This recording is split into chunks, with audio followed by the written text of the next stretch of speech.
नारायण नारायण। आज हम पढ़ रहे हैं शील सिंधु राघव माधुर्य मूर्ति माधव बाय डॉक्टर श्रीराम किंकर जी महाराज। और आज हम करेंगे 16 और 17 चैप्टर एक साथ। 16वां चैप्टर है चीरहरण प्रसंग। वंशी वादन के तत्काल बाद ही श्रीमद् भागवत में चीरहरण का प्रसंग आता है। हेमंत ऋतु आई और व्रज की कुमारियां कात्यायनी देवी की पूजा और व्रत करने लगी। वे केवल हविष्यान ही खाती थीं। पूर्व दिशा का क्षितिज लाल होते होते वे यमुना जल में स्नान कर लेती और तट पर ही देवी की बालुकामयी मूर्ति बनाकर सुगंधित चंदन पुष्पमाला भांति भांति के नैवेद्य दीप पल्लव फल और चावल आदि से उनका पूजन करती थी। पूजन के पश्चात वे देवी से यही प्रार्थना करती थीं कि आप नंद नंदन श्री कृष्ण को ही हमारा पति बना दीजिए। देवी, हम आपके चरणों में नमस्कार करती हैं। इस संकल्प से इन कुमारियों ने 1 महीने तक भद्रकाली की भली भांति पूजा की। इस दिन सब व्रज कुमारियों ने प्रतिदिन की ही भांति यमुना जी के तट पर आकर अपने अपने वस्त्र उतार दिए और भगवान कृष्ण के गुणों का गान करती हुई बड़े आनंद से यमुना जी में जल क्रीड़ा करने लगी। योग योगेश्वर भगवान श्री कृष्ण से उनकी अभिलाषा छिपी नहीं रही। एक दिन वे अपने सखा ग्वाल बालों के साथ यमुना तट पर आए, जहाँ गोपनियां स्नानरत थी। उन्होंने उनके सारे वस्त्र उठा लिए और एक कदम के वृक्ष पर चढ़ गए। साथ ही ग्वाल बाल ठठा ठठा कर हंसने लगे और स्वयं श्री कृष्ण भी हंसते हुए गोपियों से कहने लगे, अरे कुमारियों, मैं तुम लोगों से सच कहता हूँ कि तुम लोग व्रत करते करते दुबली हो गई हो। ये मेरे सखा ग्वाल बाल जानते हैं कि मैंने कभी कोई झूठी बात नहीं कही है। सुंदरियों, तुम्हारी इच्छा हो तो अलग अलग आकर अपने वस्त्र ले लो या सब एक साथ ही आओ, मुझे इसमें कोई आपत्ति नहीं है। भगवान की व्यंग भरी वाणी सुनकर गोपियों का हृदय प्रेम से सराबोर हो गया। वे तनिक सकुचा कर एक दूसरे की ओर देखकर मुस्कुराने लगी, पर जल से बाहर नहीं निकली। ठंडे पानी में वे कंठ तक डूबी हुई थी और उनका शरीर थर थर काँप रहा था। उन्होंने श्री कृष्ण से कहा, प्यारे श्री कृष्ण, तुम ऐसी अनीति मत करो। हम जानती हैं कि तुम नंद बाबा के लाडले लाल हो, हमारे प्यारे हो। सारे ब्रजवासी तुम्हारी सराहना करते रहते हैं। श्याम सुंदर, हम तुम्हारी ही दासी हूँ। तुम जो कुछ कहोगे उसे हम करने के लिए तैयार हैं। तुम तो धर्म का मर्म भली भांति जानते हो। हमें कष्ट मत दो, हमारे वस्त्र हमें दे दो, नहीं तो हम जाकर नंद बाबा से कह देंगे। भगवान ने उत्तर देते हुए कहा, कुमारियों, तुम्हारी मुस्कुराहट पवित्रता और प्रेम से भरी हुई है। जब तुम अपने को मेरी दासी स्वीकार करती हो और मेरी आज्ञा का पालन करना चाहती हो तो यहाँ आकर अपने अपने वस्त्र ले लो। भगवान की ऐसी बात सुनकर वे अपने दोनों हाथों से गुप्त अंगों को छिपाकर यमुना जी से बाहर निकले। उस समय ठंड उन्हें बहुत सता रही थी। गोपियों को अपने पास आई देखकर भगवान कृष्ण ने उनके वस्त्र कंधे पर रख लिए और बड़ी प्रसन्नता से मुस्कुराते हुए बोले, अरे गोपियों, तुमने जो व्रत किया था उसे अच्छी तरह से निभाया, उसमें कोई संदेह नहीं। परंतु इस अवस्था में वस्त्रहीन होकर तुमने जल में जो स्नान किया है, इससे तो जल के अधिष्ठात्री देवता वरुण का तथा यमुना जी का अपराध हुआ है। अतः इस दोष की शांति के लिए तुम अपने हाथ जोड़कर सिर से लगाओ और उन्हें झुककर प्रणाम करो। तदंतर अपने अपने वस्त्र ले जाओ। भगवान श्री कृष्ण पर गोपियों को पूरा विश्वास था। अतः व्रत की निर्विघ्न पूर्ति और त्रुटियों के परिमार्जन के लिए उन्होंने समस्त कर्मों के साक्षी श्री कृष्ण को नमस्कार किया। जब देवकी नंदन भगवान श्री कृष्ण ने देखा कि सब की सब कुमारियां मेरी आज्ञा का पालन कर रही हैं, तब वे बहुत प्रसन्न हुए और उन्होंने उनके वस्त्र लौटा दिए। श्री शुकदेव जी कहते हैं, परीक्षित, अब हेमंत ऋतु आई। उसके पहले ही महीने में अर्थात मार्गशीर्ष में नंद बाबा के व्रज की कुमारियां कात्यायनी देवी की पूजा और व्रत करने लगीं। वे केवल हविष्यान नहीं खाती थी। राजन, वे कुमारी कन्याएं पूर्व दिशा का क्षितिज लाल होते होते यमुना जल में स्नान कर लेती और तट पर ही देवी की बालुकामयी मूर्ति बनाकर सुगंधित चंदन फूलों के हार भांति भांति के नैवेद्य धूप दीप छोटी बड़ी भेंट की सामग्री पल्लव फल और चावल आदि से उनकी पूजा करती। साथ ही हे कात्यायनी, हे महामाये, हे महायोगिनी, हे सबकी एकमात्र स्वामिनी, आप नंद नंदन श्री कृष्ण को हमारा पति बना दीजिए। देवी, हम आपकी चरणों में नमस्कार करती हैं। इस मंत्र का जप करती हुई वे कुमारियां देवी की आराधना करती। इस प्रकार उन कुमारियों ने, जिनका मन श्री कृष्ण पर निछावर हो चुका था, इस संकल्प के साथ 1 महीने तक भद्रकाली की भली भांति पूजा की कि नंद नंदन श्याम सुंदर ही हमारे पति हों। वे प्रतिदिन उषा काल में ही नाम ले लेकर एक दूसरी सखी को पुकार लेती और परस्पर हाथ में हाथ डालकर ऊंचे स्वर से भगवान श्री कृष्ण की लीला तथा नामों का गान करती हुई यमुना जल में स्नान करने के लिए जाती। एक दिन सब कुमारियों ने प्रतिदिन की भांति यमुना जी के तट पर जाकर अपने अपने वस्त्र उतार दिए और भगवान श्री कृष्ण के गुणों का गान करती हुई बड़े आनंद से जल क्रीड़ा करने लगी। परीक्षित, भगवान श्री कृष्ण सनक आदि योगियों और शंकर आदि योगेश्वरों के भी ईश्वर हैं। उनसे गोपियों की अभिलाषा छिपे न रही। ये उनका अभिप्राय जानकर अपने सखा ग्वाल बालों के साथ उन कुमारियों की साधना सफल करने के लिए यमुना तट पर गए। उन्होंने अकेले ही उन गोपियों के सारे वस्त्र उठा लिए और बड़ी फुर्ती से वे एक कदम्ब के वृक्ष पर चढ़ गए। साथ ही ग्वाल बाल ठठा ठठा कर हंसने लगे और स्वयं श्री कृष्ण भी हंसते हुए गोपियों से हंसी की बात कहने लगे। अरे कुमारियों, तुम यहाँ आकर इच्छा हो तो अपने अपने वस्त्र ले जाओ। मैं तुम लोगों से सच सच कहता हूँ, हंसी बिल्कुल नहीं करता। तुम लोग व्रत करते करते दुबली हो गई हो। ये मेरे सखा ग्वाल बाल जानते हैं कि मैंने कभी झूठी बात नहीं कही है। सुंदरियों, तुम्हारी इच्छा हो तो अलग अलग आकर अपने अपने वस्त्र ले लो, यह सब एक साथ ही आओ, मुझे इसमें कोई आपत्ति नहीं है।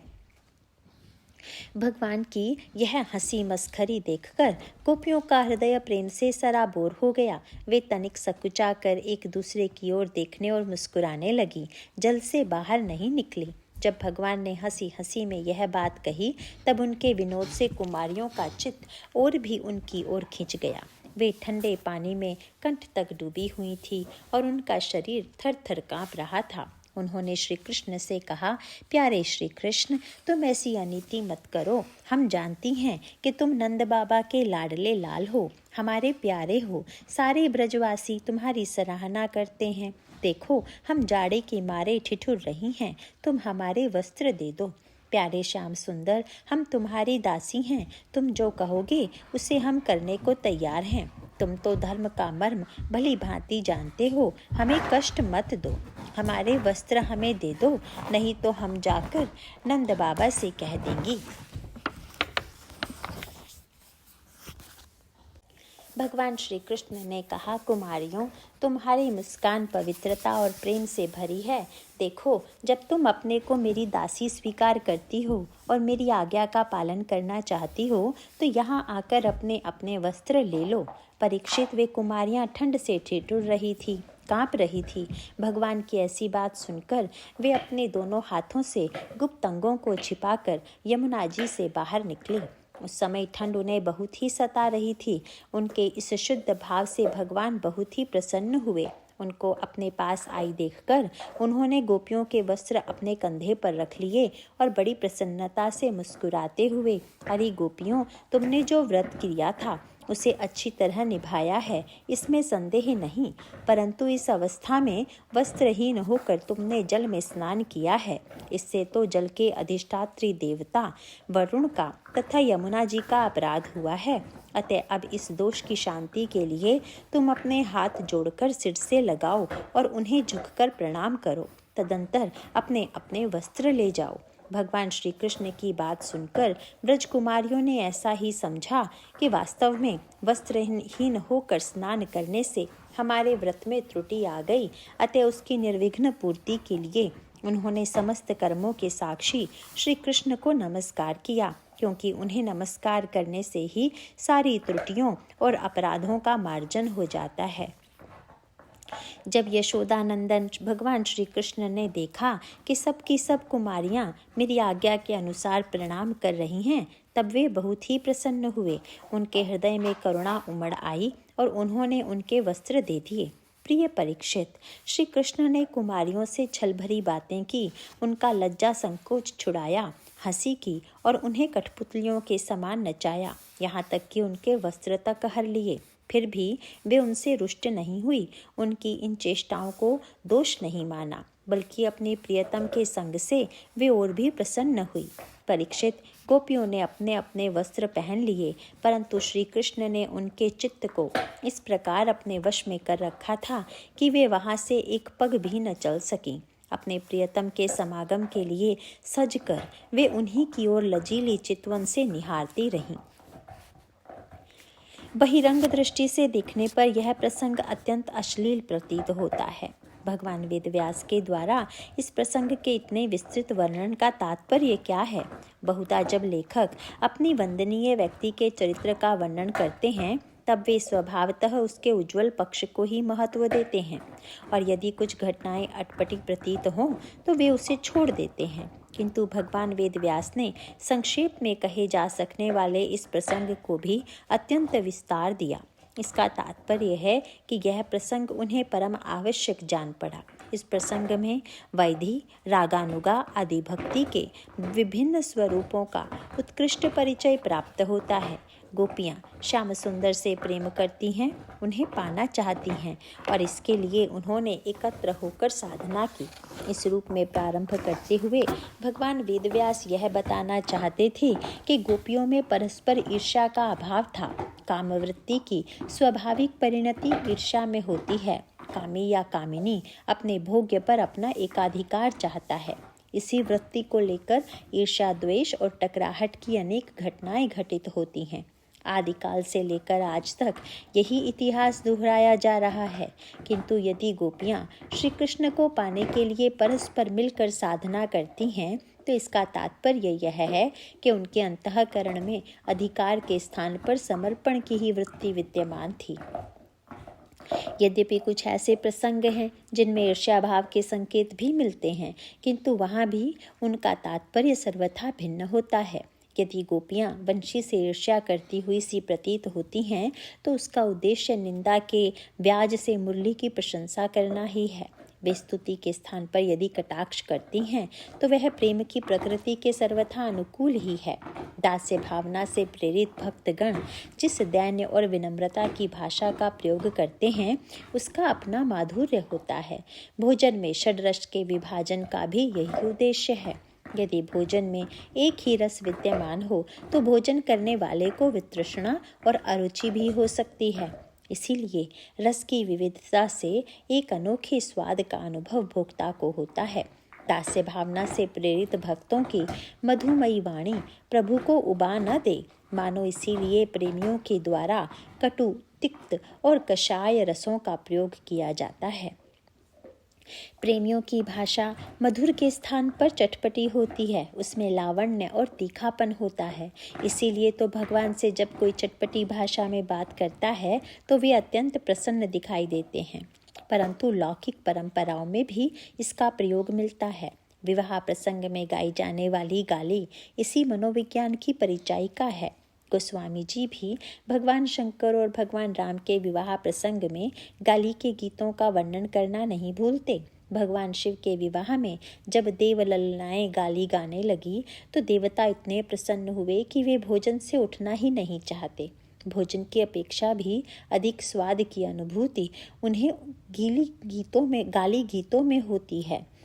नारी वृंद सुर जयवंत जानी, लगी देन गारी मृदुबानी, गारी मधुर स्वर देहि सुंदरी, विंग्य बचन सुनावही, भोजनु करहि सुर अति विलंबु, विनोद सुनि सचुपावही।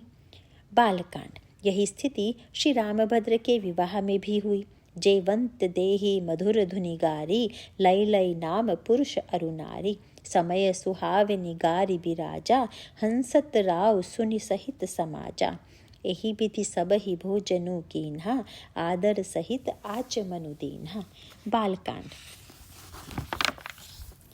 ब्रज में मधुरता की अपेक्षा चटपटापन है, इसीलिए वहाँ की बोली में एक बांकापन दिखाई देता है। ब्रज के बिहारों में भी तो बांके बिहारी हैं, जब भक्त श्री कृष्ण का टेढ़ापन गिनाने लगते हैं तो उनकी दृष्टि में भगवान कृष्ण की ऐसी कोई वस्तु ही नहीं है जो टेढ़ी ना हो। इसीलिए यह कहना अधिक उपयुक्त होगा कि गोपियों में ईर्ष्या का भाव विकार के रूप में न होकर रस वृद्धि के लिए था। फिर ईश्वर के संदर्भ में ईर्ष्या की तो कोई आवश्यकता ही नहीं है। ईर्ष्या तो बंटवारे को लेकर होती है, पर भगवान कृष्ण तो पूर्ण ब्रह्म हैं और वह पूर्ण तो जिसे मिलता है पूर्ण रूप में ही प्राप्त होता है। इसीलिए चाहे भगवान राम की लीला हो या भगवान कृष्ण की, उनके अमित रूपों का वर्णन अवश्य किया जाता है। भगवान श्री राम लंका विजय के पश्चात श्री अवध लौटे। प्रत्येक अयोध्यावासी का अंतःकरण उन्हें पाने के लिए व्यग्र था। प्रभु ने अनोखी लीला की। उन्होंने अपने अनगिनत रूप बना लिए और अयोध्या के प्रत्येक नागरिक से अलग अलग मिलते हुए प्रतीत हुए। प्रेमातुर सब लोग निहारी, कौतुक कीन कृपाल खरारी। अनित रूप प्रगटे तेहि काला, जथा जोग मिले सब ही कृपाला। उत्तरकांड। आगे चलकर महाराज के प्रसंग में भगवान श्री कृष्ण भी अपने अनगिनत रूप बना लेते हैं और प्रत्येक गोपी उन्हें प्राप्त कर लेती है। यह गोपियों की उस साधना की चरम उपलब्धि है जिसकी पृष्ठभूमि प्रारंभ होती है ईर्ष्या और मात्सर्य के त्याग से। संसार में सारे प्रयत्न मात्सर्य और ईर्ष्या की भावना से प्रेरित होते हैं, किंतु ईश्वर की उपलब्धि के लिए साधक को इनसे मुक्त होना आवश्यक है। गोपियों में साधकों की यह वृत्ति दृष्टिगोचर होती है। श्री रामचरितमानस में वशिष्ठ और विश्वामित्र जी के प्रसंग में साधना के इसी पक्ष को उजागर किया गया है। राजा विश्वामित्र जब प्रारंभ में कठिन तपस्या करते हैं तब इसके मूल में वशिष्ठ के प्रति उनकी ईर्ष्या और मात्सर्य की वृत्ति ही प्रेरक थी। वशिष्ठ के ब्राह्मणत्व की विजय देखकर उन्होंने स्वयं ब्राह्मण बनने का संकल्प किया। ब्रह्मर्षि कहलवाने की आकांक्षा उनके मन में जागृत हुई और तपस्या साधना से वे इसे पाने में समर्थ हुए। किंतु ईश्वर को पाने के लिए उन्हें ईर्ष्या और मात्सर्य दोनों ही भावनाओं से स्वयं को मुक्त करना पड़ा। उनका ईश्वर श्री राम के रूप में अवतरित हो चुका था और वह भी एक ऐसे क्षत्रिय कुल में जिनके आचार्य उनके पुराने प्रतिद्वंदी वशिष्ठ थे। भगवान श्री राम को पाने के लिए अयोध्या जाने में और वशिष्ठ की सहायता लेने में उन्होंने अपनी हेठी नहीं मानी। अत्यंत विनम्र भाव से वे महाराज दशरथ के पास जाते हैं और अंत में गुरु वशिष्ठ ही उनकी सहायता करते हैं। महाराज दशरथ राम और लक्ष्मण की याचना सुनकर ममत्व से एक आक्रांत हो गए थे। इस ममता के आवेग से ब्रह्मर्षि वशिष्ठ ने ही उन्हें मुक्त किया। तब वशिष्ठ बहुविधि समुझावा, नृप संदेह नास कह पावा। बालकांड। यह बात ध्यान देने योग्य है कि विश्वामित्र और वशिष्ठ का संघर्ष मांग को ही लेकर हुआ था। राजा विश्वामित्र कामधेनु की याचना करते हैं और ब्रह्मर्षि वशिष्ठ ने उसे देना अस्वीकार किया। पर आज यदि स्वयं वशिष्ठ ने आग्रह पूर्ण श्री राम को दिलाया तो इसका तात्पर्य यही था कि कामधेनु का दुरुपयोग किया जा सकता है, पर श्री राम के दुरुपयोग का तो कोई प्रश्न ही नहीं उठता।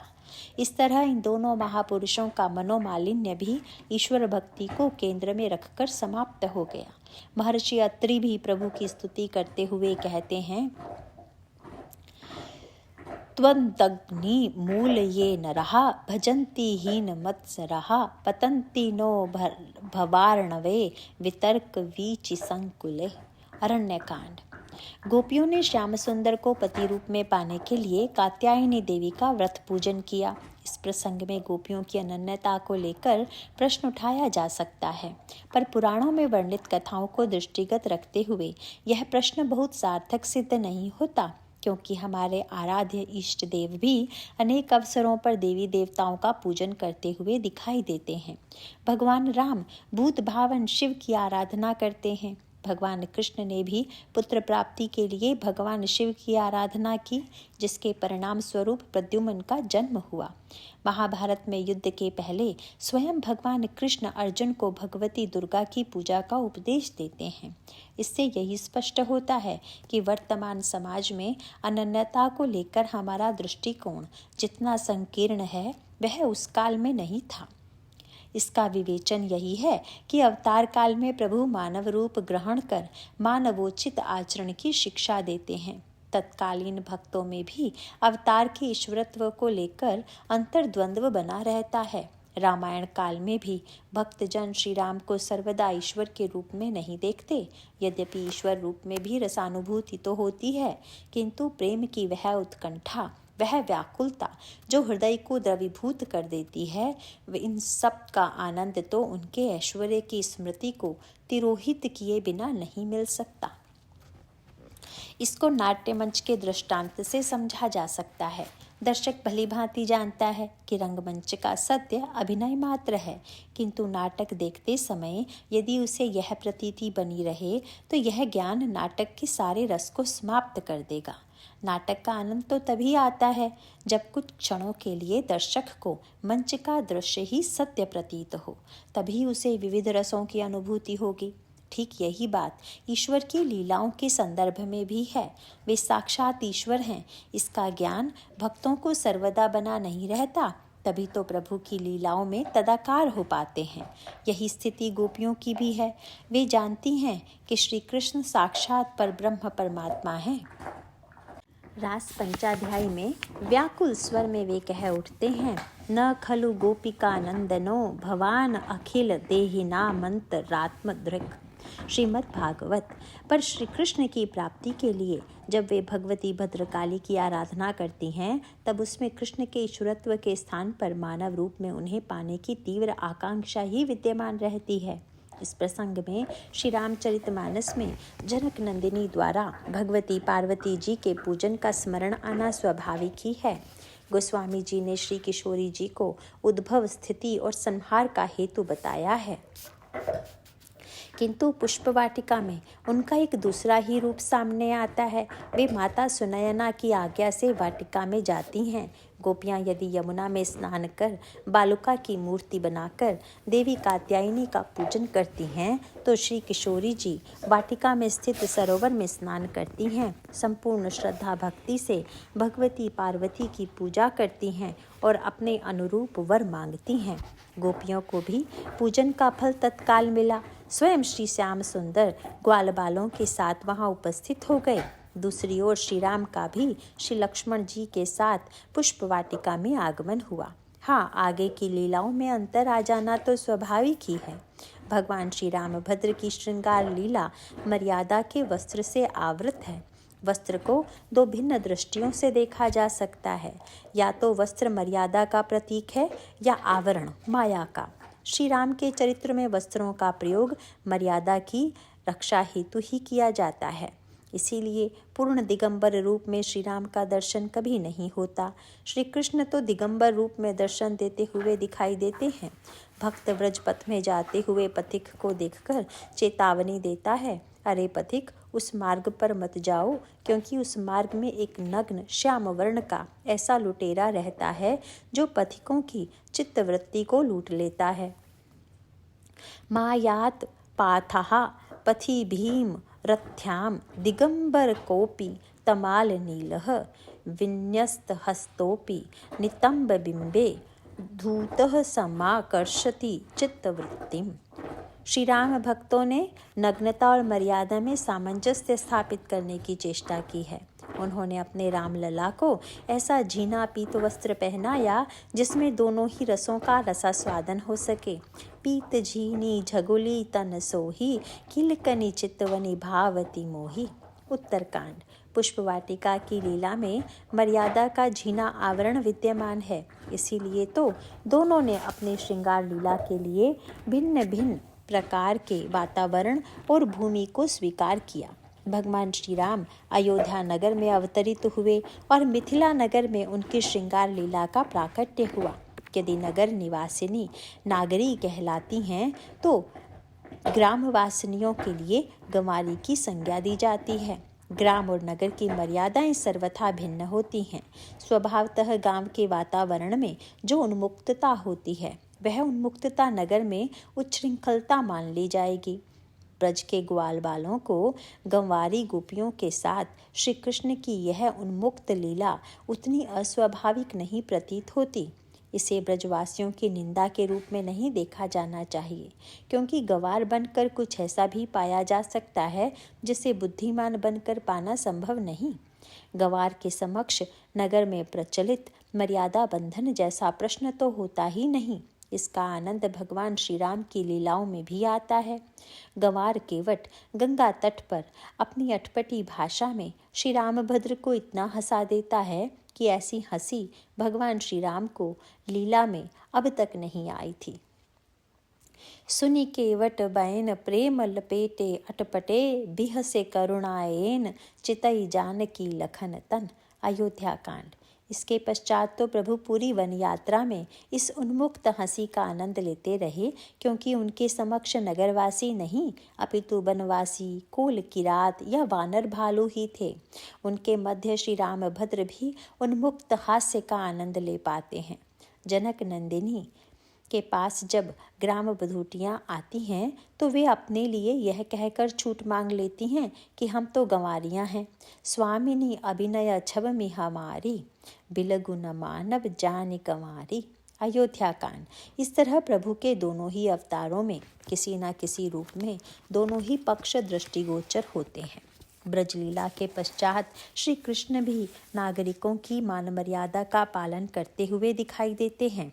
वहाँ न तो ग्वाल बालों को गाली गलौच आती है और न तो गोपियों से की जाने वाली हंसी ठिठोली। इसका तात्पर्य यही है कि प्रभु तो सभी के लिए सुलभ हैं, जो जैसा हो उस रूप में ही उन्हें पा सकता है।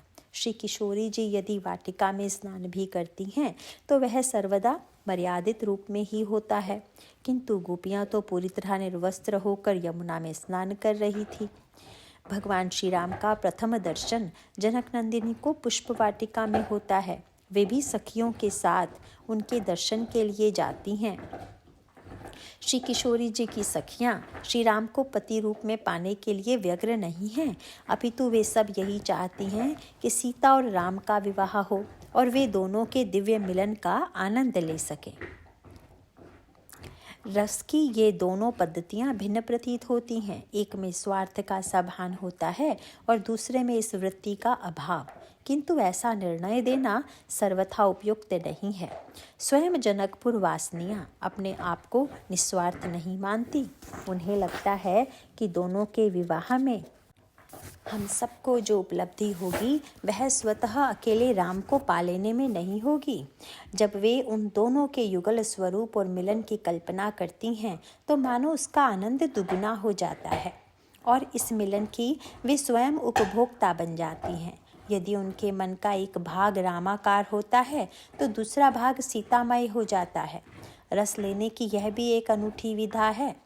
ब्रजलीला में भी निकुंज भाव की जो कल्पना की गई है उसमें भी साधक स्वयं को गोपी भाव में प्रतिष्ठित कर निकुंज के छिद्रों से राधा कृष्ण के मिलन का दर्शन करता हुआ परमानंद में डूब जाता है। रसिकों ने रस लेने की अनगिनत विधाओं का आविष्कार किया है और वे अपनी अपनी पद्धति से प्रियतम की आराधना करते हैं। पुष्प वाटिका में सखियाँ जनक नंदिनी को श्री राम के दर्शन के लिए प्रेरित करती हैं, उनका मर्यादा जनित संकोच दूर करती हैं। इस तरह से वे उस स्थान पर पहुंच जाती हैं जहां एक सखी ने भगवान श्री राम का दर्शन किया था, किंतु वहां जब वे नहीं दिखाई पड़ते हैं तो वैदेही व्याकुल हो जाती हैं। चतुर सखियाँ देख लेती हैं कि रामभद्र तो लता कुंज की आड़ में छिपे हुए हैं। श्री कृष्ण उन्मुक्त भाव से कदम्ब की डालियों पर झूलते हैं, स्नान करती हुई गोपियों से हास्य विनोद करते हैं, उनके वस्त्र चुरा लेते हैं और फिर उन्हें उसी स्थिति में जल से बाहर लाकर वस्त्र लेने के लिए बाध्य कर देते हैं। श्री कृष्ण की यह लीला बहिरंग दृष्टि से भले ही अश्लील प्रतीत होती हो, पर वस्तुतः व्यंग विनोद में भी वे मिलन का सच्चा तात्पर्य ही प्रस्तुत करते हैं। भगवान श्री कृष्ण की लीलाओं में दो प्रसंग एक दूसरे से सर्वथा भिन्न रूप में दिखाई देते हैं। यदि वहाँ वे गोपियों के वस्त्र का अपहरण करते हैं तो दूसरी ओर द्रौपदी के चीरहरण के प्रसंग में स्वयं वस्त्रावतार बनकर उसकी लज्जा की रक्षा करते हैं। वस्तुतः यही उन्हीं का कथन है कि स्त्री जीवन में लज्जा और संकोच का महत्व है, किंतु यह लज्जा किससे की जानी चाहिए और किससे नहीं, यह एक बड़े महत्व का प्रश्न है। गोपियां स्नान कर रही थीं और स्नान में शारीरिक स्वच्छता के लिए पूरी तरह निर्वस्त्र होना ही चाहिए। अंतःकरण की शुद्धि के लिए भी व्यक्ति को निष्कपट होना चाहिए। यदि वह अपने अंतःकरण के दोषों को थोड़ा सा भी छिपाने की चेष्टा करेगा तो कहीं ना कहीं मलिनता शेष रह जाएगी। इसीलिए गोस्वामी जी विनय पत्रिका में अपने दोषों का बड़े विस्तार से वर्णन करते हैं। मन की एक एक परत खोलकर प्रभु के समक्ष रखते हैं। यह अनावृत होने की ही प्रक्रिया है। वे स्पष्ट शब्दों में कह देते हैं, मैं निज दोष कछु नहीं गोयो, विनय पत्रिका। किंतु अंतःकरण की शुद्धि भी साधन मात्र है, उसका उद्देश्य तो प्रभु को पाना ही है। इसीलिए श्याम सुंदर का यह व्यंग स्वाभाविक ही था कि यदि मुझे पाने के लिए पूजन से पहले शुद्धि हेतु तुमने अपने आप को निरावृत कर लिया तो फिर मेरे समक्ष निर्वस्त्र आने में संकोच क्यों? अतः गोपियों को जब वे निरावृत होकर आने का आदेश देते हैं तब इसका तात्पर्य वही है जो मानस की इस पंक्ति में सन्निहित है। निर्मल मन जन सो मोहि पावा, मोहि कपट छल छिद्र न भावा। सुंदरकांड। यह लज्जा का संस्कार ही था जो प्रारंभ में गोपियों के हृदय में झझक उत्पन्न कर रहा था। बड़े से बड़े साधक के लिए भी संस्कारों से ऊपर उठ पाना अत्यधिक कठिन है। शास्त्र विहित कृत्य और जो किसी व्यक्ति या वस्तु को भव्य परिष्कृत रूप देने की विधा है उसे संस्कार की संज्ञा दी जा सकती है। हिंदू धर्म में तो व्यक्ति का सारा जीवन ही षोडश संस्कारों के द्वारा ग्रंथित है। इसीलिए संस्कारों का असाधारण महत्व है, किंतु ईश्वर को पाने के लिए व्यक्ति को इन संस्कारों से मुक्त होना पड़ता है। संन्यास आश्रम इसी का प्रतीक है। सन्यासी शिखा और सूत्र यज्ञोपवीत का परित्याग कर देता है। यह संस्कारों से मुक्ति की प्रक्रिया मानव जीवन मुक्ति की दिशा में प्रथम चरण है। संन्यास की विधि के अंतर्गत उसे कुछ दूर तक वस्त्र का परित्याग कर नग्न होकर भी चलना पड़ता है। इन सारी क्रियाकलापों का उद्देश्य उसे अपवित्र ही नहीं बल्कि पवित्र संस्कारों से भी मुक्त कर देना है। गोपियां संस्कार से मुक्त न हो पाती यदि स्वयं श्याम सुंदर उन्हें इसके लिए बाध्य न करते। प्रिया प्रियतम के मिलन में भी वस्त्र भी तो व्यवधान बन जाता है। दिन में जो वस्त्र सौंदर्य वर्धक प्रतीत होता है, रात्रि में वही मिलन में बाधक बन जाता है। भगवान श्री कृष्ण का तात्पर्य भी यही था कि जब मुझे पाने के लिए तुम न जाने कितनी मान्यताओं से मुक्त हो चुकी हो, तब मुझसे लज्जा कैसी, यह आवरण कैसा। इस तरह यह प्रसंग परम तात्विक है। इस भावना की अनुभूति सभी संतों ने अपने जीवन में करते हुए स्पष्ट शब्दों में कहा, पर्दा कौन भतार सोम, जिन देखी सब देह। एक तत्वज्ञ वेदांती ने इसे बड़ी ही भावनात्मक अभिव्यक्ति दी। कट्टर वेदांती होते हुए भी जब वे भक्ति की दिशा में उन्मुख हुए तो लोगों को यह बड़ा अटपटा लगा। इस विरोधाभास से स्पष्टीकरण के लिए उन्होंने यही दृष्टांत दिया कि रात्रि में प्रियतम से मिलकर एकाकार हो जाने वाली प्रिया भी दिन में वस्त्र धारण कर लेती है और इन दोनों ही स्थितियों में पति को प्रसन्नता होती है। यही बात ज्ञान और भक्ति के सामंजस्य में भी है। विश्वेश्वरोपि सुधिया गलितेपि भेदे भावेन भक्ति सहितेन समर्चनीयः, प्राणेश्वर चतुरया मिलितेपि चित्ते चैलांचलव्यहितेन निरीक्षणीयः। श्याम सुंदर ने गोपियों को पहले वस्त्र रहित होकर सम्मुख आने की आज्ञा दी और फिर उन्हें वस्त्र लौटा दिए। मानो परमार्थ द्वारा संस्कार मिट जाने पर भी व्यवहार की भूमि में वस्त्र रूपी आवरण को स्वीकार करना आवश्यक है, और अब तो वह वस्त्र भी प्रभु के स्पर्श से प्रसाद बन चुका है। महारास के रूप में गोपियों की आकांक्षा पूर्ण करने से पहले भगवान श्री कृष्ण ने तात्विक संकेतों से भरी कुछ अन्य परम आवश्यक लीलाएं संपन्न की। इनके बारे में हम नेक्स्ट चैप्टर में पढ़ेंगे। नेक्स्ट चैप्टर है 17th चैप्टर, याज्ञनिक ब्राह्मण पत्नियों पर कृपा। एक बार भगवान श्री कृष्ण बलराम जी और ग्वाल बालों के साथ गोई चराते हुए वृंदावन से बहुत दूर निकल गए। ग्रीष्म ऋतु में सूर्य की किरणें बहुत प्रखर हो रही थी, परंतु भगवान कृष्ण के ऊपर सघन वृक्ष छाया कर रहे थे। श्याम सुंदर को यह दृश्य बड़ा प्रेरक लगा। उन्होंने अपने मित्रों को उपदेश देते हुए कहा, मेरे प्यारे मित्रों, देखो ये वृक्ष कितने भाग्यवान हैं। इनका सारा जीवन मात्र दूसरों की भलाई के लिए है। वे स्वयं प्रकृति के कष्ट सहते हुए भी हम लोगों की उनसे रक्षा करते हैं। हवा, पानी और धूप का प्रकोप स्वयं सहकर हमें इनके तीव्र आघात से बचाते हैं। मैं तो कहता हूँ इन्हीं का जीवन आदर्श है, क्योंकि इनके द्वारा सब प्राणियों को सहारा मिलता है और जीवन निर्वाह होता है।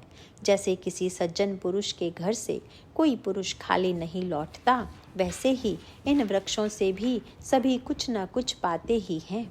ये पत्ते, फूल, फल, छाया, जड़, छाल, लकड़ी, गंध, कोयला, राख, अंकुर और कोंपलों जैसी अनेक वस्तुओं से लोगों की कामना पूर्ण करते हैं। उन्होंने इस प्रकार परोपकार की प्रेरणा अपने मित्रों को दी, पर वस्तुतः यह उपदेश तो भविष्य में घटित होने वाली घटना की पृष्ठभूमि के रूप में प्रस्तुत किया गया था।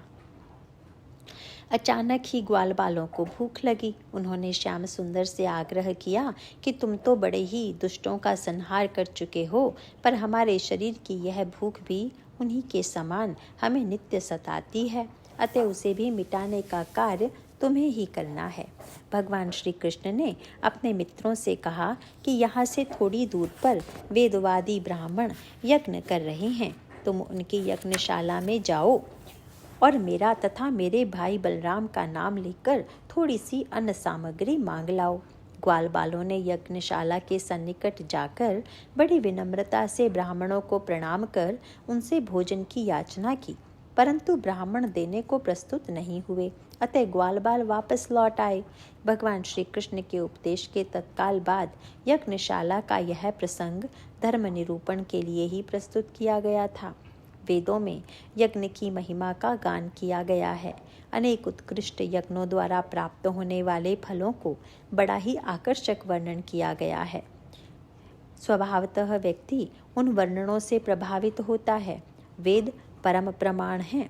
उनकी अतुलनीय महिमा धर्मशास्त्रों में बार बार प्रतिपादित की गई है, किंतु क्या यज्ञ मंत्रों द्वारा दी जाने वाली आहुतियों का ही द्योतक है? मानो इस प्रसंग के माध्यम से भगवान कृष्ण धर्म के सर्वोत्कृष्ट रूप का परिचय दे रहे थे। आगे चलकर महाभारत के युद्ध में भगवान कृष्ण ने अपने सखा पार्थ के समक्ष यज्ञ तत्व की बड़ी विस्तृत व्याख्या प्रस्तुत की। इस प्रसंग भी पठनीय और मननीय है, परंतु यहाँ ग्वालबालों के समक्ष प्रभु ने जो यज्ञ और धर्म की परिभाषा प्रस्तुत की वह संक्षिप्त और अत्यंत सरल है। जब वे वृक्षों के माध्यम से परोपकार की भावना का वर्णन कर रहे थे, तब उनका तात्पर्य यही था कि शास्त्रों में धर्म की चाहे जितनी गंभीर व्याख्या की गई हो, उसके भले ही 10 लक्षण हो, किंतु उन सब का तात्पर्य यही है कि परोपकार ही सबसे बड़ा धर्म है। धर्म के द्वारा सुख, समृद्धि और स्वर्ग की प्राप्ति होती है। यह सत्य होते हुए भी यह धर्म की सच्ची कसौटी नहीं है। धर्म का पालन यदि स्वार्थ और स्वहित का ही साधन बन जाए तो वह सार्वभौम धर्म नहीं हो सकता। धर्म की सबसे बड़ी कसौटी यही है कि उसके द्वारा पर सेवा और परहित होता है कि नहीं। यहाँ गीता में प्रस्तुत स्वधर्म शब्द की ओर ध्यान जाता है। स्वधर्मपि चावेक्ष न विकम्पितुम अर्हसि धर्माधि युद्धाश्रेयो अन्यत् क्षत्रियस्य न विद्यते। श्रीमद् भगवद गीता। भगवान श्री कृष्ण अर्जुन को जब स्वधर्म पालन का उपदेश देते हैं तो ऐसा जान पड़ता है कि धर्म का सारा केंद्र स्व है। यहाँ स्व को यदि सही अर्थों में ग्रहण किया जाए तो वह स्वार्थ का पर्यायवाची बन सकता है। संसार में जीव की स्वाभाविक प्रवृत्ति स्वार्थ की दिशा में होती है। स्वार्थ की पूर्ति के लिए यदि कोई व्यक्ति अधर्म का आश्रय लेता है और दूसरा व्यक्ति धर्म का, तो फिर वह कौन सी रेखा होगी जिसके द्वारा इन दोनों को विभाजित किया जा सकेगा? क्या धर्म के रूप में प्रस्तुत की जाने वाली जप तप इत्यादि क्रियाएं असुरों के जीवन में नहीं दिखाई देती? इसका उत्तर सकारात्मक ही है। वे सारी धार्मिक प्रक्रियाओं में संलग्न स्वधर्म का पालन करते हुए ही प्रतीत होते हैं। फिर उन्हें पापी या अधार्मिक क्यों कहा जाता है? साधारणतया राक्षसों को यज्ञ विरोधी के रूप में ही प्रस्तुत किया जाता है, किंतु यह अधूरा सत्य है। श्री रामचरितमानस के एक प्रसंग में इस विरोधाभास को समझने की दृष्टि प्राप्त होती है।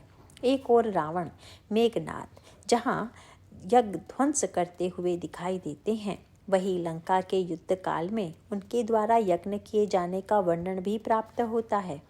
इसका सरल तात्पर्य यही प्रतीत होता है कि वे यज्ञ के विरोधी नहीं हैं, अपितु स्व यज्ञ की पूर्णता और पर यज्ञ का विनाश ही उनका लक्ष्य है। जब हमारा धर्म केवल स्व और स्वार्थ में ही सिमट जाता है, तब वह वास्तविक धर्म नहीं होता। जो अपने स्व के साथ साथ परहित से संबद्ध है, वही व्यक्ति सही अर्थों में धार्मिक है। इसीलिए रामचरितमानस में भी धर्म के संबंध में यही दो टूक निर्णय दिया गया। परहित सरिस धर्म नहीं भाई, पर पीड़ा सम नहीं अधमाई। उत्तरकांड।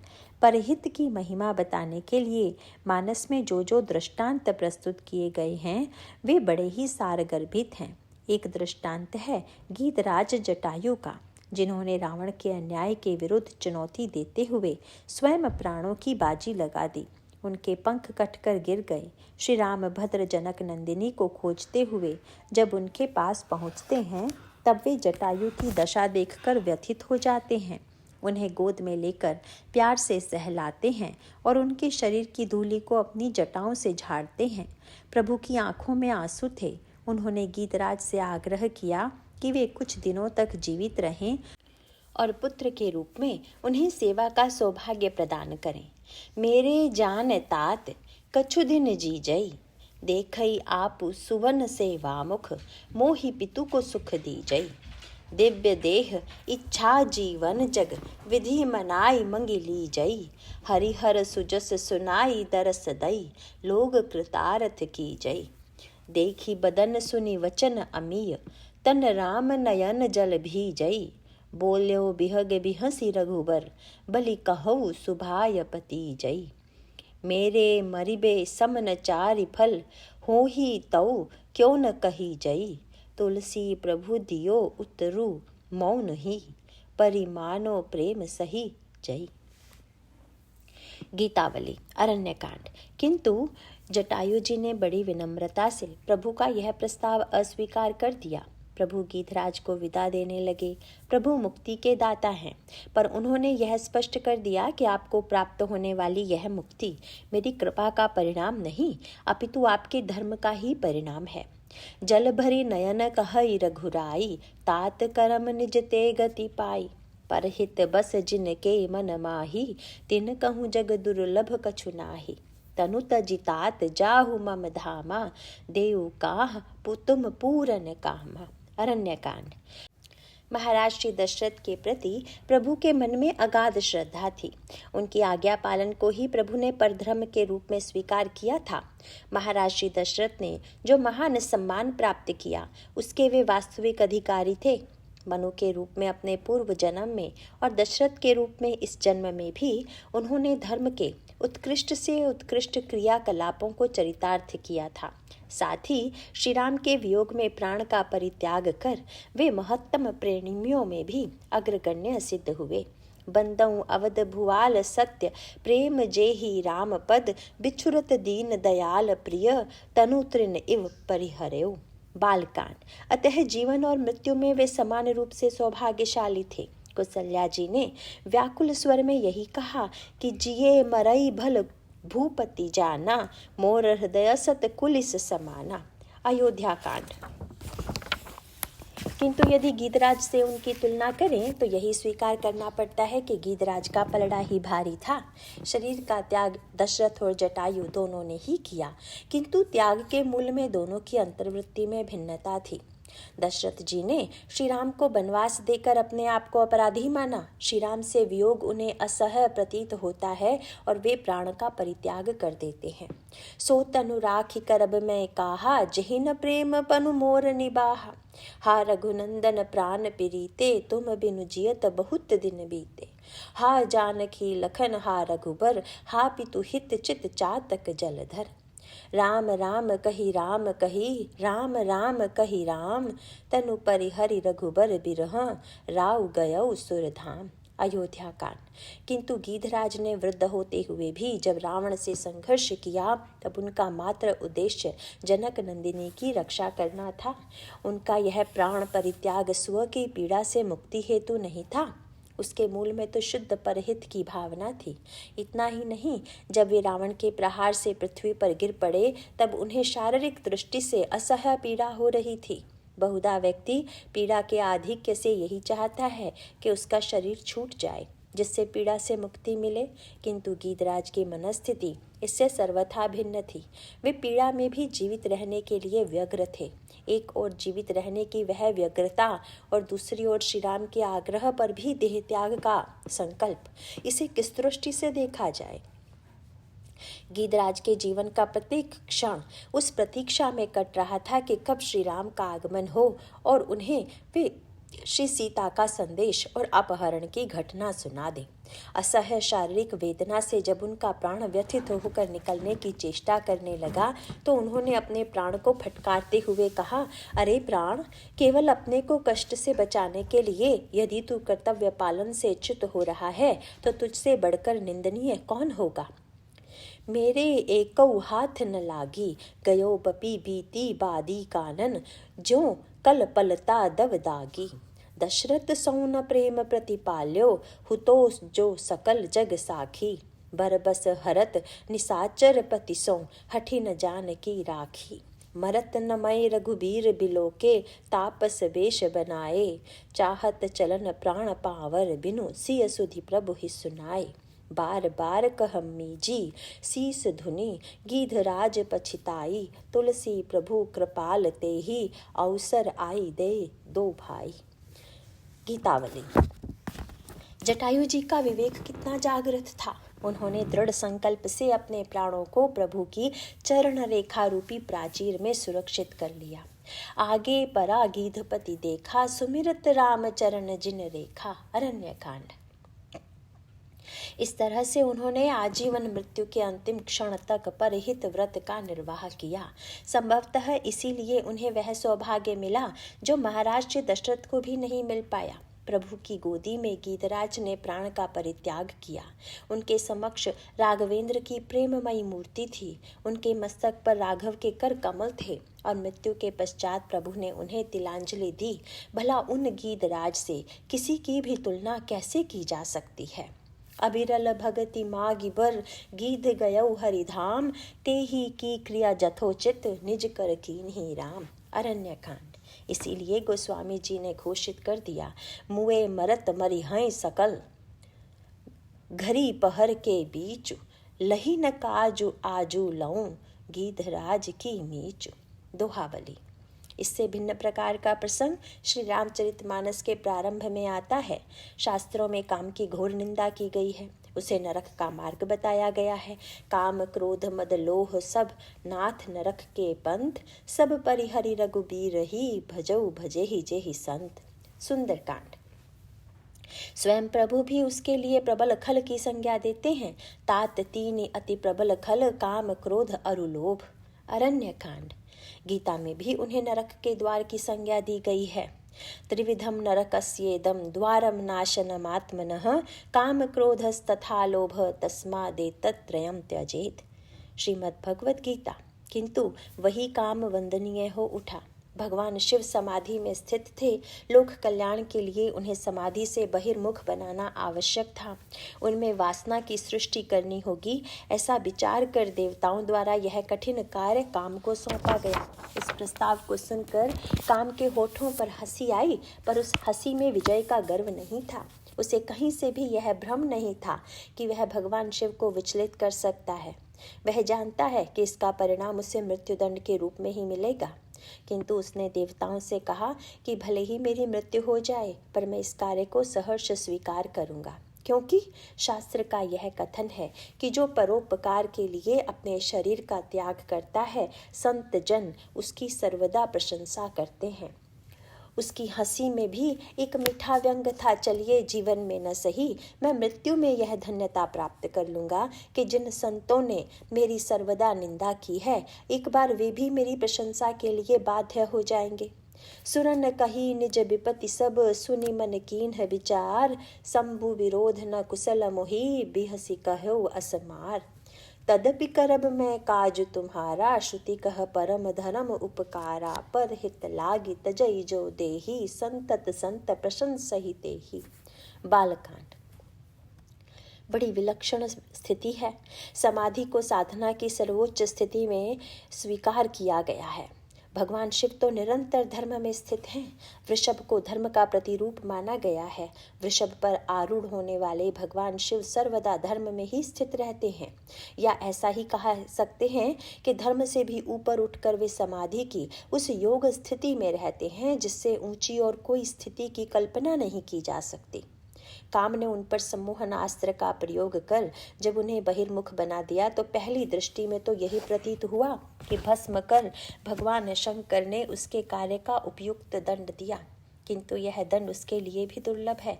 भगवान शिव उसे भविष्य में पर ब्रह्म परमात्मा श्री कृष्ण के पुत्र के रूप में अवतरित होने का वरदान देते हैं। तब उसे दंड कहा जाए या पुरस्कार, क्योंकि ईश्वर की प्राप्ति ही जीवन का चरम लक्ष्य है। गुरु वशिष्ठ ने पौरोहित्य कर्म स्वीकार करते हुए यही कहा था, तब मैं हृदय विचारा, जोग जग व्रत दान, जा कहूँ करई सो पाहि हूँ, धर्म न एहि समान। उत्तरकांड। अतः इसका निरूपण इस रूप में किया जा सकता है कि भगवान शिव स्व में स्थित थे और काम ने उन्हें लोक कल्याण के लिए यदि बहिर्मुख बनाया, तो उसका यह कार्य धर्म के सर्वोच्च रूप का ही परिचायक था। यही मानकर काम ने इस कार्य को स्वीकार भी किया था। गीध और काम दोनों ही में जो रहस्य सामने आता है वह बड़ा अनोखा है। गीध यदि प्रभु के पिता बन गए तो काम उनका पुत्र। दोनों को ही प्रभु के रूप की उपलब्धि हुई। इससे बढ़कर परहित की श्रेष्ठता का कौन सा प्रमाण हो सकता है। भगवान कृष्ण ने जिस समय वृक्षों के माध्यम से परोपकार धर्म का प्रतिपादन किया, उसी समय ग्वाल बालों के द्वारा भूख की पीड़ा का निवेदन करना बड़ा अटपटा सा प्रतीत होता है। भगवान कृष्ण कह सकते थे कि जहाँ इतनी उच्च कोटि की ज्ञान चर्चा चल रही हो, वहाँ भूख की बात करना अत्यंत निम्न धरातल का परिचायक है। बहुधा ऐसा विद्वानों के मुख से सुनने को मिलता भी है कि भोजन और भूख वृत्ति तो पशुओं में भी देखी जाती है, पर मनुष्य का विवेक उसे इन इंद्रिय विषयों से ऊपर उठने के लिए कहता है। किंतु यह सबके लिए पूर्णतया संभव नहीं। व्यक्ति यदि शरीर में स्थित है और शरीर के लिए भूख एवं भोजन अनिवार्य है, तो उनकी निंदा करना सर्वथा अनुपयुक्त है। इसीलिए शास्त्रों में यह वाक्य भी लिखा गया, शरीरमाद्यम खलु धर्म साधनम। शरीर से ऊपर उठने के लिए भी जिस सत्संग की अपेक्षा है, क्या भूखा व्यक्ति उसे स्वस्थ मनोभाव से सुन सकता है? इसलिए इन दोनों का सामंजस्य ही धर्म की सही व्याख्या है। शरीर की स्वस्थता और उसके लिए भोजन भी उतना ही अनिवार्य है जितना उससे ऊपर उठना। शास्त्रों ने भी जहाँ पर व्रत आदि के विधान का वर्णन किया है, वहाँ यह लिखना भी नहीं भूले कि बालक, वृद्ध और रोगी इस नियम के अपवाद हैं। बाल वृद्धा तुरैर विना। गोप बालक बाल श्रेणी में ही तो हैं, अतः उनकी बुभुक्षा को भगवान ने पूरा महत्व ही नहीं दिया, अपितु उसके बहाने उन्होंने धर्म के रहस्य को ही उजागर किया। वेदवादी ब्राह्मण यज्ञ की क्रिया में संलग्न थे। यज्ञ में देवताओं को आहुति दी जाती है। पवित्रता और अपवित्रता का कर्मकांड में अत्यधिक महत्व है, पर वेदवादी ब्राह्मणों के द्वारा किया जाने वाला व्यवहार यह स्पष्ट कर देता है कि कभी कभी पवित्रता और विधि के ये संस्कार व्यक्ति को धर्माभिमानी बना देते हैं। यहाँ पर भी यही हुआ। गोप बालकों के द्वारा किए गए इस निवेदन से कि हम भूखे हैं और कृष्ण बलराम के द्वारा यहाँ भेजे गए हैं को सुनकर भी ब्राह्मण निश्चेष्ट रहे। उनके हृदय में किसी भावना का उद्रेक नहीं हुआ। यद्यपि वे इतने निष्ठुर तो नहीं थे, कि ये उन्हें सीधे नकारते या फटकारते, पर उन्होंने गोप बालों के वाक्यों को कोई महत्व नहीं दिया। कुछ न कहते हुए भी उन्होंने जिस प्रकार का व्यवहार किया वह तो नकारात्मक ही था। यह दुर्भाग्यपूर्ण विडंबना बहुधा धार्मिक कहे जाने वाले व्यक्तियों के जीवन में दिखाई देती है। शास्त्रों में जहाँ विधि का महत्व बताया गया है, वहीं ईश्वर की सर्वव्यापकता का वर्णन भी किया गया है। ईश्वर की सर्वव्यापकता के इस पक्ष की उपेक्षा कर केवल धर्म के कर्मकांड संपादन को महत्व देना शिव के स्थान पर शव की पूजा है। यहाँ तो स्वयं भगवान कृष्ण ने इन बालकों को भेजा था और यह भी कह दिया था कि तुम लोग मेरा नाम लेकर उनसे भोजन की याचना करना, किंतु उन्होंने न तो कृष्ण को ईश्वर के रूप में स्वीकार किया और न ही उनके वाक्यों को महत्व दिया। सत्य तो यह है कि उन याज्ञिक ब्राह्मणों के द्वारा जो निष्ठुरता प्रदर्शित की गई, हम लोगों के जीवन में वह प्रतिदिन दिखाई देती है। ईश्वर बार बार शास्त्रों के माध्यम से यह संदेश नहीं देता कि सर्वभूत हिते रतः।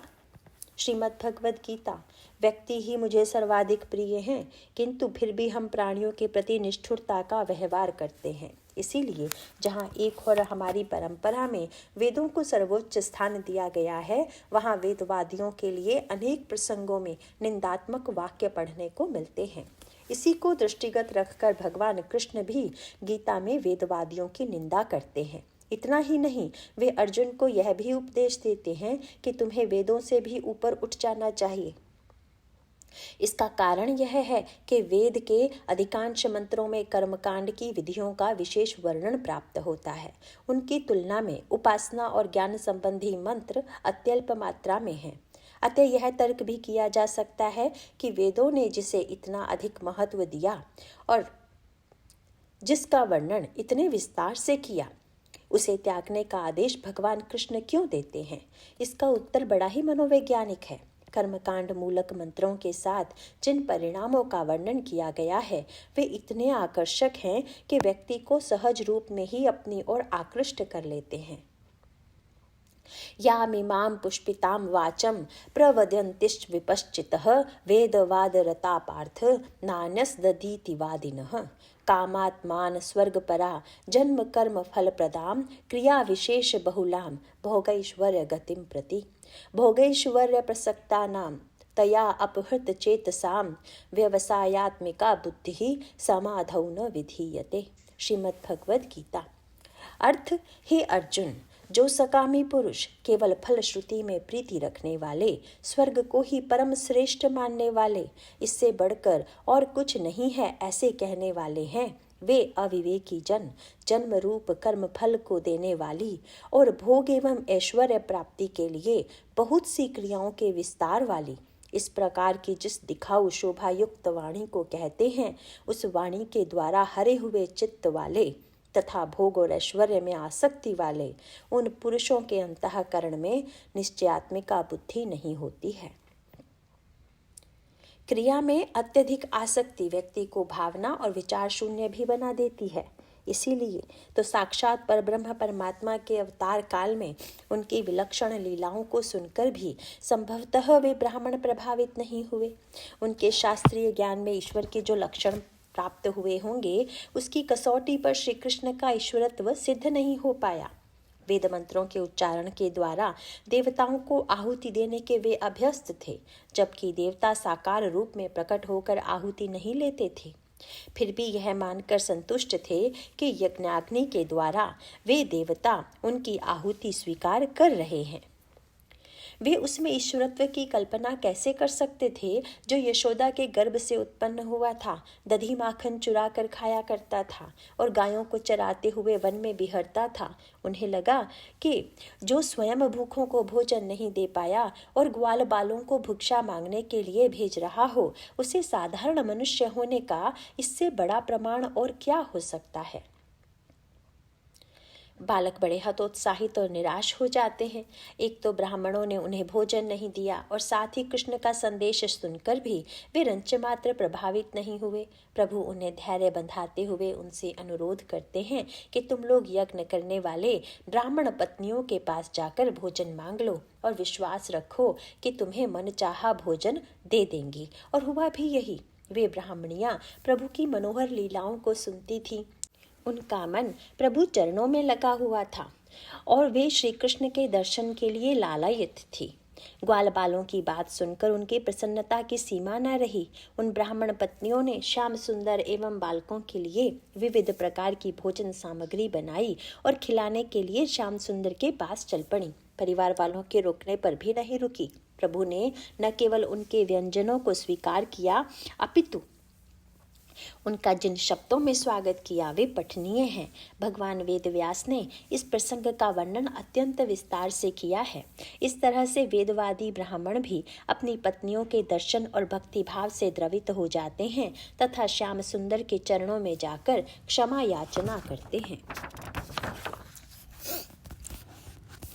परीक्षित, अब तक अपने प्रियतम श्याम सुंदर के गुण और लीलाएं अपने कानों से सुन सुनकर उन्होंने अपने मन को उन्हीं के प्रेम रंग में रंग डाला था, उसी में सराबोर कर दिया था। अब नेत्रों के मार्ग से उन्हें भीतर ले जाकर बहुत देर तक वे मन ही मन उनका आलिंगन करती रहीं और इस प्रकार उन्होंने अपने हृदय की जलन शांत की। ठीक वैसे ही जैसे जागृत और स्वप्न अवस्थाओं की वृत्तियां यह मैं, यह मेरा इस भाव से जलती रहती हैं, परंतु सुषुप्ति अवस्था में उसके अभिमानी प्राज्ञ को पाकर उसी में लीन हो जाती हैं और उनकी सारी जलन मिट जाती है।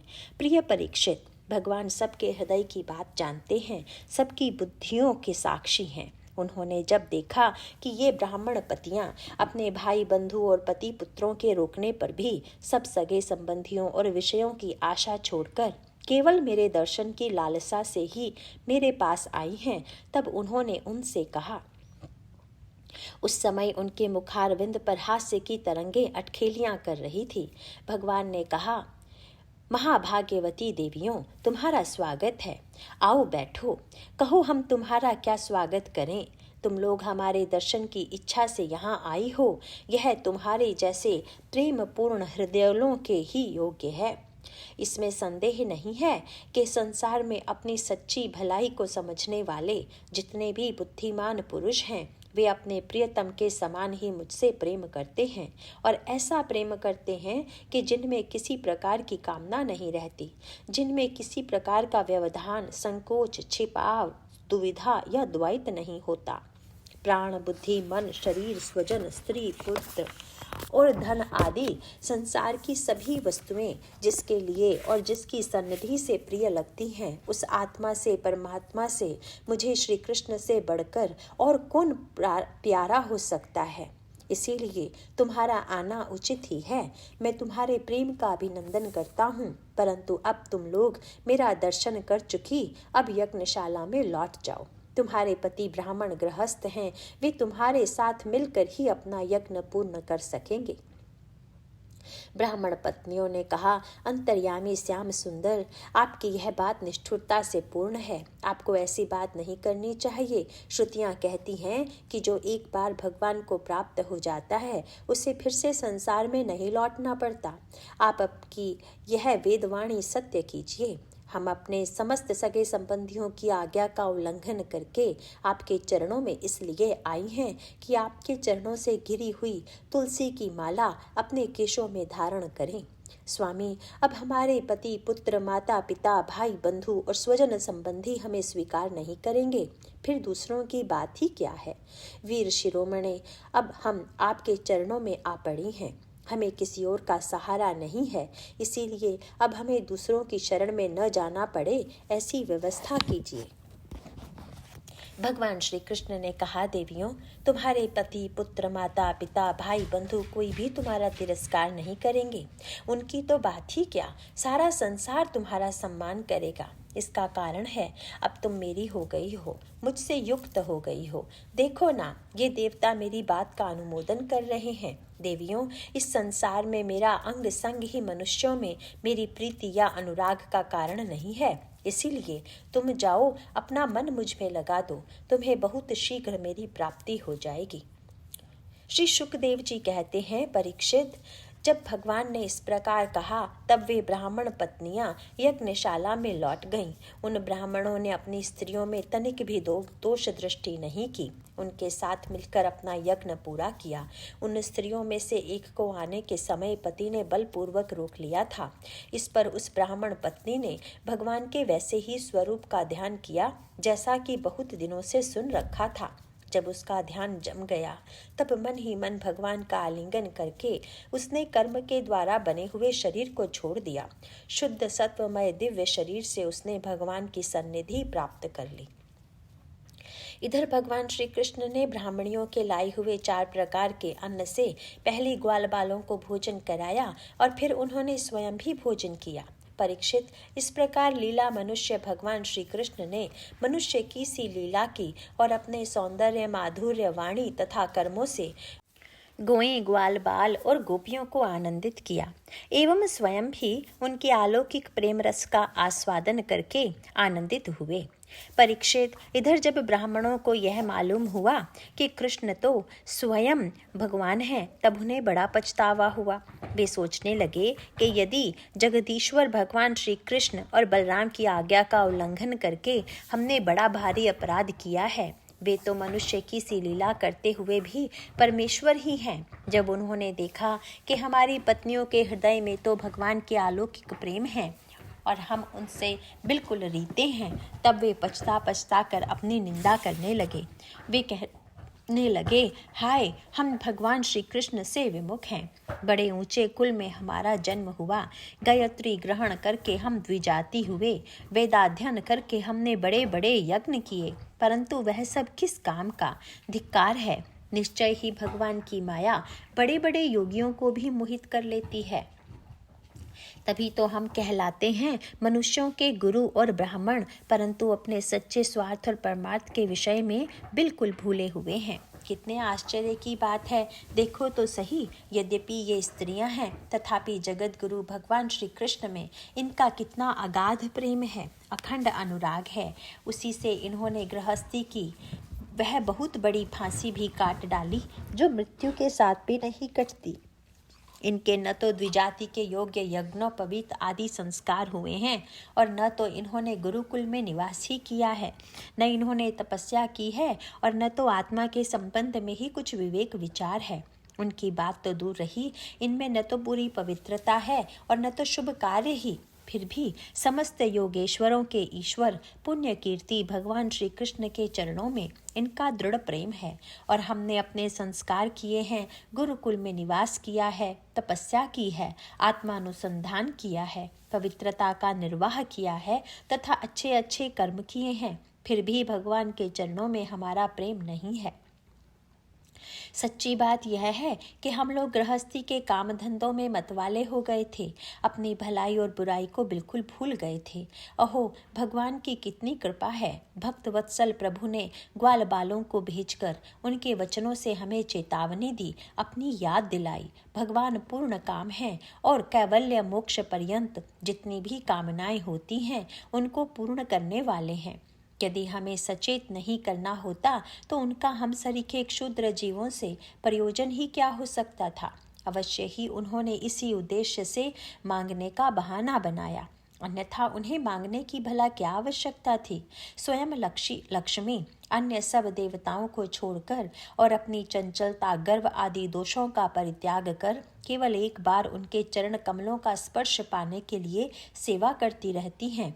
वे ही प्रभु किसी के भोजन की याचना करें, यह लोगों को मोहित करने के लिए, नहीं तो क्या है। देश काल पृथक पृथक सामग्रियां, उन कर्मों में विनियुक्त मंत्र, अधिष्ठान की पद्धति, ऋत्विज, अग्नि, देवता, यजमान, यज्ञ और धर्म सब भगवान के ही स्वरूप हैं। विष्णु स्वयं श्री कृष्ण के रूप में यदुवंशियों में अवतीर्ण हुए हैं, यह बात हमने सुन रखी थी, परंतु हम इतने मूढ़ हैं कि उन्हें पहचान न सके। यह सब होने पर भी हम धन्याति धन्य हैं, हमारे अहोभाग्य हैं, तभी तो हमें वैसी पत्नियां प्राप्त हुई हैं। उनकी भक्ति से हमारी बुद्धि भी भगवान श्री कृष्ण के अविचल प्रेम से युक्त हो गई है। इस प्रसंग में वेदवादी ब्राह्मणों और उनकी पत्नियों में भावनात्मक दृष्टि से जो भिन्नता है वह हृदयंगम करने योग्य है। शास्त्रज्ञ विद्वानों का भगवान श्री कृष्ण को पहचानने में विलंब यही सिद्ध करता है कि निर्गुण निराकार ब्रह्म के संदर्भ में ज्ञान की चाहे जितनी सार्थकता हो, सगुण साकार ब्रह्म तो भक्ति के माध्यम से ही हृदयंगम किया जा सकता है। यहाँ आध्यात्मिक शब्दावली में जिस स्वरूप की कल्पना की गई है उसमें ज्ञान को पुरुष रूप में देखा गया है और भक्ति को नारी के रूप में। व्याकरण की दृष्टि से भी यदि ज्ञान पुल्लिंग है तो भक्ति स्त्रीलिंग। इस विभाजन के पीछे सुलझी हुई दृष्टि है। नारी और पुरुष में बहुत समानताएं होते हुए भी कुछ भिन्नताएं तो हैं ही। पुरुष यदि विचार प्रवण होता है तो नारी बहुधा भावनाओं के द्वारा संचालित होती है। बुद्धि की यह सहज प्रवृत्ति है कि किसी बात को वह सरलता से स्वीकार नहीं कर लेती। उसकी अपेक्षा हृदय बड़ी ही सरलता से किसी को अपना लेता है। बुद्धि यदि जानकर मानती है तो भावना मानती पहले है और जानती बाद में है। श्री रामचरितमानस के उत्तरकांड में ज्ञान और भक्ति का जो तुलनात्मक विवेचन किया गया है वह शुष्क सा प्रतीत होने पर भी हृदयंगम करने योग्य है। गरुड़ की जिज्ञासा थी, ज्ञान और भक्ति में क्या अंतर है? पक्षीराज गरुड़ की दृष्टि में ज्ञान का ही महत्व सर्वाधिक है। शास्त्रों की धारणा भी इसी रूप में दिखाई देती है। नहीं ज्ञानेन सदृशम पवित्रम इह विद्यते तत्स्वयं योग संसिद्धः कालेनात्मनि विन्दति। मानस में भी पक्षीराज का मत यही है। कहहि संत मुनि वेद पुराना, नहीं कछु दुर्लभ ज्ञान समाना। इसीलिए जब भुशुंडी जी के संस्मरणों में उन्होंने यह सुना कि ज्ञान की तुलना में भक्ति पक्ष अधिक महत्वपूर्ण है तो वे इसे सरलता से ग्रहण नहीं कर पाए। उन्होंने अपनी जिज्ञासा भुशुंडी जी के सामने प्रस्तुत की। काकभुशुंडी जी ने इसका समाधान जिस रूप में प्रस्तुत किया वह बहिरंग दृष्टि से काव्यात्मक होते हुए ही तात्विक है। उन्होंने ज्ञान और भक्ति के पार्थक्य पर प्रकाश डालते हुए उसका विश्लेषण इस रूप में किया।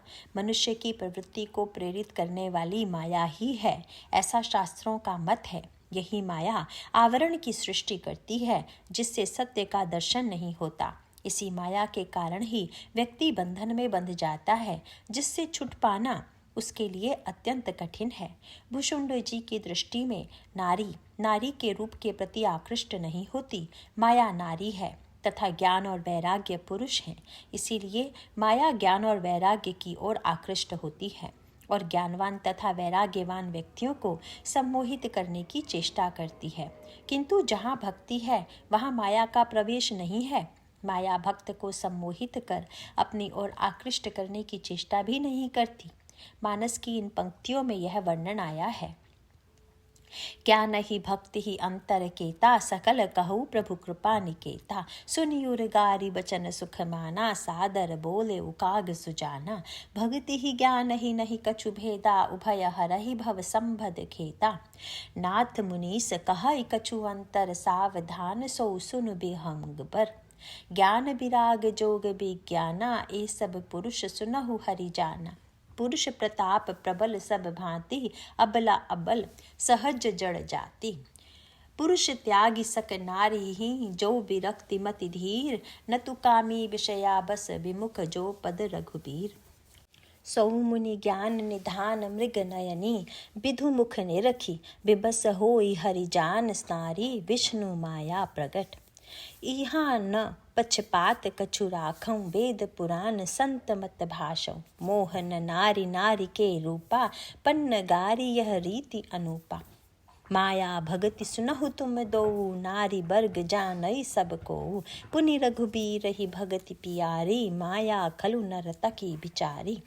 भगति ही सानुकूल रघुराया, ताते ते ही डरपति अति माया। राम भगति निरूपम निरूपाधि, बसई जासु उर सदा अबाधि। तेहि बिलो की माया सकुचाई, करि न सकई कछु निज प्रभुताई।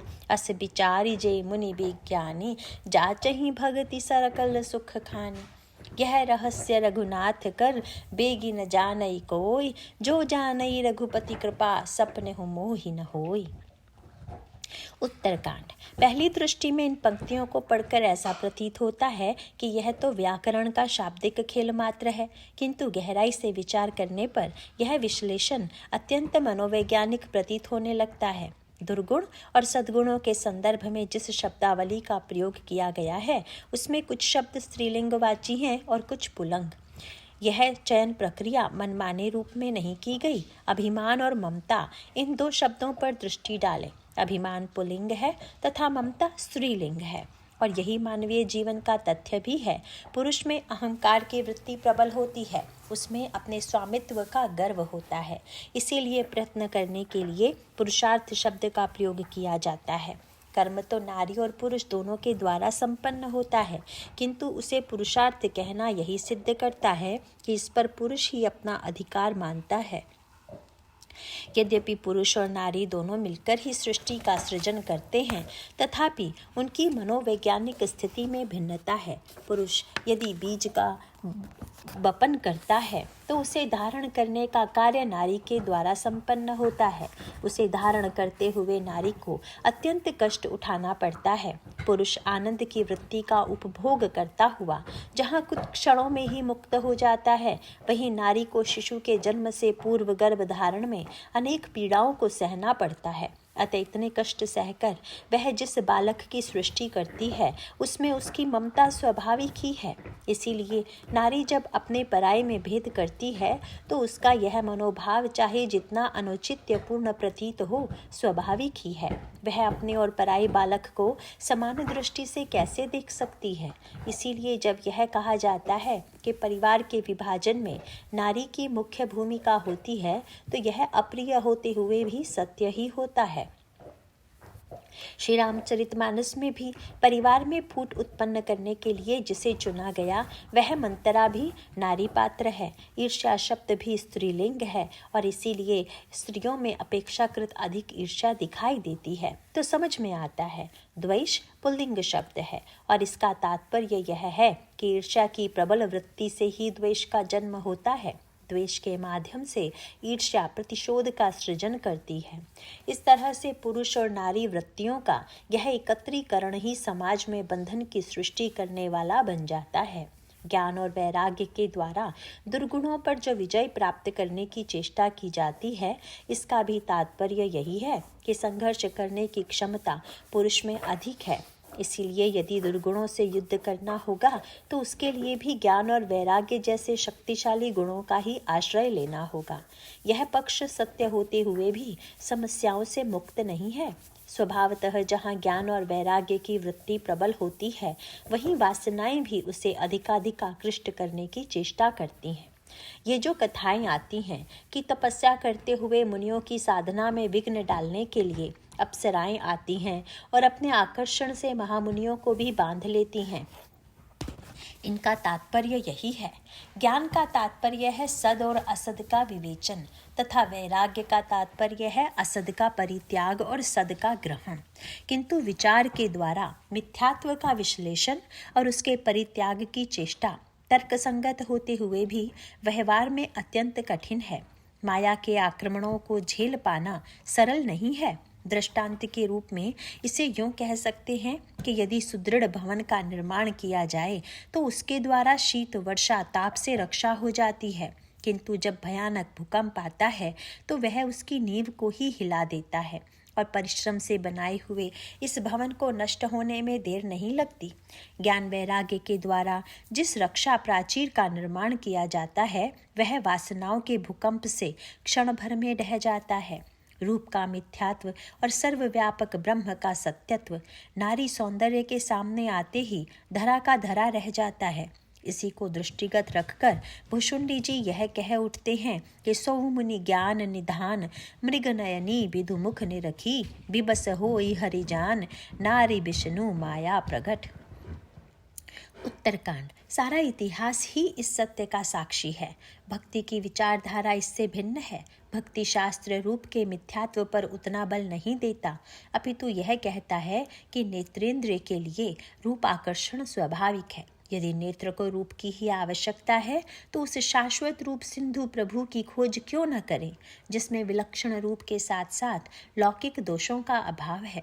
इसीलिए भक्त के हृदय में माया सांसारिक रूप का आकर्षण कैसे उत्पन्न कर सकती है, इसी को समझाने के लिए मोहन नारी नारी के रूपा उत्तरकांड का सिद्धांत प्रस्तुत किया गया।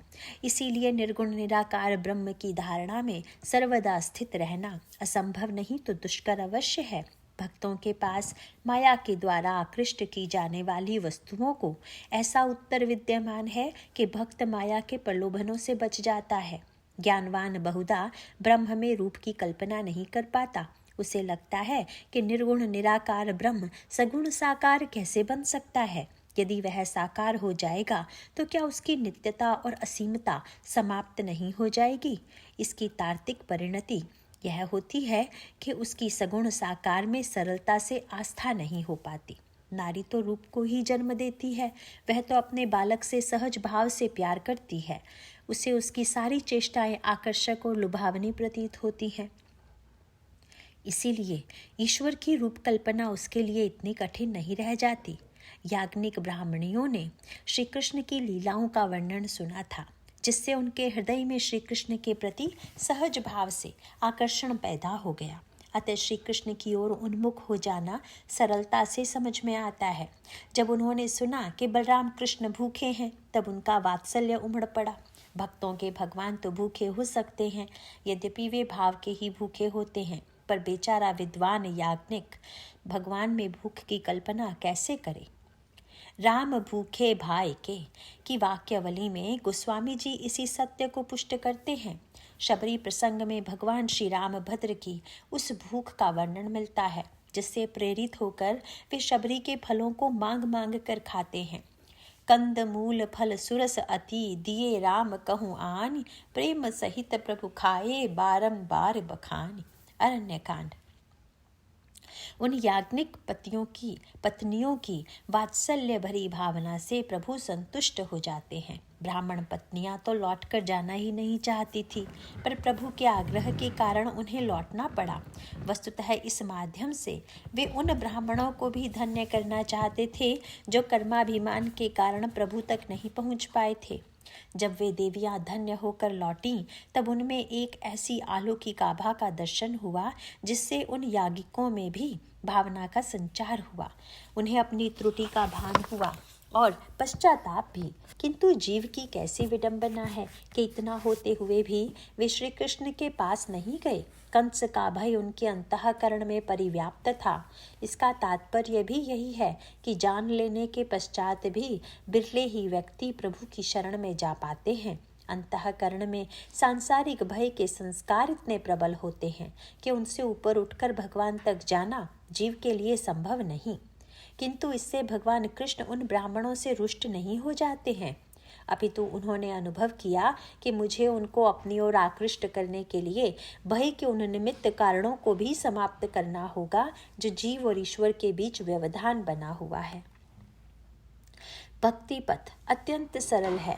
यदि इस पथ पर बिल्ले व्यक्ति ही चल पाते हैं तो इसका कारण भक्ति पथ में आने वाली कठिनाइयां न होकर स्वयं उस व्यक्ति की अपनी मनस्थिति होती है। विचार पूर्वक हृदय में शरणागति की भावना उदित हो जाना अपने आप में एक बड़ी उपलब्धि है, किंतु उसे क्रियात्मक रूप दे पाना अत्यंत कठिन होता है। इसका एक दृष्टांत श्री रामचरितमानस में विभीषण का चरित्र है।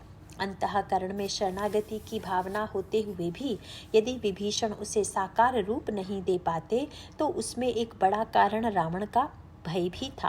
आंजनेय ने अपनी लंका यात्रा में दोनों का ही समाधान दिया।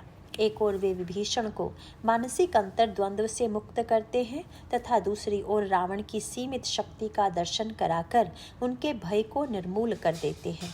रावण के देखते देखते जब समग्र लंका जलकर नष्ट कर दी गई और केवल विभीषण का गृह सुरक्षित रह गया, तब विभीषण इस दृश्य को देखकर रावण के भय से मुक्त हो गए।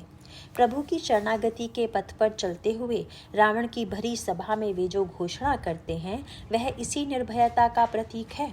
और करुणा सिंधु प्रभु शरण में आए हुए शत्रु के भ्राता को भी अपने स्नेह बंधन से बांध लेते हैं। राम सत्य संकल्प प्रभु सभा काल बस तोरी, मैं रघुबीर शरण अब जाऊं देहु जनि खोरी। सुंदरकांड। वैसे ही भगवान श्री कृष्ण ने अभिमानी ब्राह्मणों को अपने अपराध का भान होने पर क्षमा कर दिया। नारायण नारायण।